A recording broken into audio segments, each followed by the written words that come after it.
안녕하세요. 이기로 변호사입니다. 오늘 이변의 생활법률팩에서는 지난 시간에 이어서 나홀로 소송에서 입증을 해야 될 때 증인을 불러서 입증을 하는 법에 대해서 알아보도록 하겠습니다. 소송을 하다 보면 이제 서류가 있는 경우에는 그 서류를 제출하면 되지만 아무런 서류가 없이 뭐 구두 계약을 했다던가 계약서를 작성을 했는데 계약서를 작성을 하면서 뭔가 중요한 얘기를 나눴는데 그게 문서에 남아있지 않은 경우 뭐 이런 경우들이 있어요. 그러면 결국 내 주장을 입증하기 위해서는 그때 뭐 참석했던 목격자라던가 이런 사람들의 진술을 통해서 내 주장을 입증할 수밖에 없거든요. 이때 하는 것이 바로 증인 신청입니다. 증인 신청을 할 때는 내가 누구누구를 증인으로 신청한다라는 걸 특정을 해야 되고요. 그리고 어떤 것을 입증하기 위해서 증인 신청을 한다라는 내용을 기재해서 법원에 제출하시면 됩니다. 그러면 법원에서는 이 신청한 사람이 무엇을 증명하려고 하는지에 대해서 살펴본 다음에 이게 소송에 필요하다, 이제 그 당사자의 주장 입증에 필요하다라고 싶으면 그 증인 신청을 채택하게 되죠.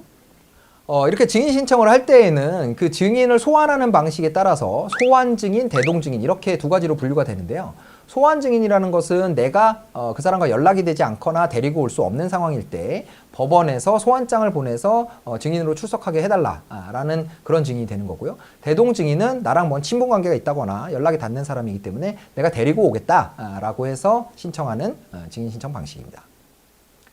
소환 증인 같은 경우에는 법원에서 소환장을 보내고요. 증인으로 출석을 해줬을 때는 증인 여비 같은 것을 지급하도록 되어 있습니다. 이 증인 여비는 증인을 신청한 사람이 부담하는 소송 비용 중에 하나가 되는 거고요. 대동 증인 같은 경우에는 역시 증인으로 출석을 하면 그러면 여비를 지원하기는 하는데 자, 내가 뭐 친분이 있어서 데리고 오는 증인이라면 내가 따로 여비를 지급할 수 있겠죠. 그러니까 신청을 할 때 여비에 대해서는 뭐 본인 이제 당사자가 지급하겠다라고 해서 여비를 포기한다던가 뭐 이런 식으로 비용을 정리하고 있기도 합니다. 이렇게 해서 증인 신청이 채택이 되면 그런 증인을 소환을 하고 재판 날짜를 잡아서 증인 신문을 진행하게 되는데요. 민사 소송의 경우에는 증인 신문을 할 때 사전에 증인 신문 사항을 미리 법원에 제출하도록 되어 있습니다.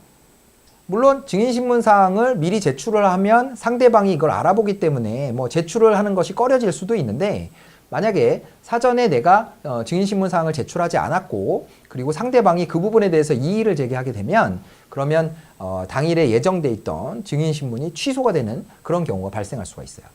그래서 될 수 있으면 증인신문을 하기 전에 내가 그 해당하는 증인에게 물어보고자 하는 사항들을 정리를 해서 법원에 미리 제출을 해야 됩니다. 이건 원고나 피고 둘 중 다 마찬가지고요. 증인을 신청한 쪽에서 먼저 증인신문 사항을 내면 상대방이 반대 신문 사항이라는 것을 재판을 하기 전에 미리 제출해서 양쪽 당사자가 그날 이루어질 재판에서 어떤 신문 사항들, 어떤 질문이 증인에게 이루어질 것인지에 대해서 미리 예측할 수 있도록 한 상태에서 재판이 진행되게 돼 있어요.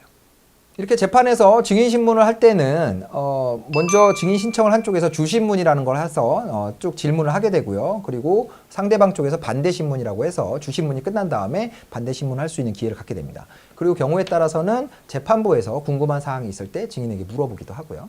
이렇게 재판에 출석하는 증인은 증인 선서를 하게 됩니다. 사실에 따라서 진술하겠다라는 증인 선서를 하게 되고 이렇게 선서를 한 후에 한 증언이 거짓말인 것으로 밝혀지면 위증죄의 처벌을 받도록 되어 있습니다. 가끔 주변에서 증인 소환장을 받았는데 뭐 출석해야 되냐 이런 질문을 받게 되는데요. 원칙적으로는 민사소송에서 증인 출석은 의무사항은 아니에요. 본인이 가고 싶지 않으면 불출석 사유서를 제출하고 출석을 하지 않을 수도 있습니다. 그렇지만 재판부에서 사건의 해결을 위해서 꼭 필요한 증인이라고 생각을 하는 경우에는 소환에 응하지 않는 증인으로 채택된 사람에게 과태료를 부과하거나 하는 방법으로 해서 간접적으로 증인으로 출석하도록 그렇게 만드는 경우가 있어요.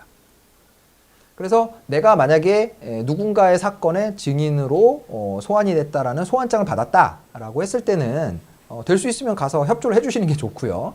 내가 정말 가기 싫다라고 했을 때는 안 가셔도 상관은 없습니다. 다만 그런 경우에는 재판부에서 그 증인 출석을 이행시키기 위해서 과태료를 부과 처분을 하거나 이런 경우가 있고요. 그리고 부과된 과태료에 대해서는 증인으로 출석을 하게 되면 그러면 그 과태료를 취소해 주는 방식으로 이렇게 민사소송의 절차, 입증 절차를 원활하게 운용을 하고 있습니다. 자, 오늘은 민사소송을 진행하면서 증인을 통해서 어떤 주장사항을 입증하고 싶을 때 어떻게 하면 되는지에 대해서 개략적으로 알아봤는데요. 오늘 영상이 도움이 되셨다면 구독, 좋아요, 알림 설정 눌러주시고요. 저는 다른 영상으로 또 찾아뵙도록 하겠습니다. 지금까지 이기로 변호사였습니다. 감사합니다.